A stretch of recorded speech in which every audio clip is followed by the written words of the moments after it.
Jeste primetili kako Zagrebčani imaju neku glupovu uzrečicu na kraju rečenice? Uvek kažu ne.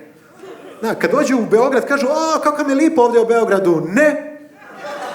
Znaš, što to rade? Jebote, li nas zajebava ili u čemu je fora? Znaš, kao da pričaš s jednom osobom koja će nešto da kaže, ova druga hoće da je opovrgne, znaš, i ti si iz Beograda, jel da? Ne. Skoro mi je jedna Zagrebčanka rekla, čula sam da imate dobre komičare u Beogradu. Ne. A rekao, jebe mene ova 100%. Možete misliti kakav problem sa samopouzdanjem imaju njihovi muškarci, kak je veliki. Ne.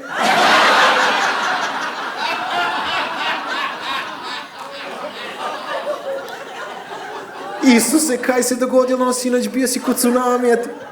Ne. I uvek zovu Isusa u toku seksa. Isuse. Da li postoji pogrešnija osoba za zvati u toku seksa? Pre svega čovjek je umro nevin. Ovi ga zovu, on ne zna šta hoće od njega, jebote, znaš, Isuse, Isi u fazonu, tata, šta oni hoće od mene?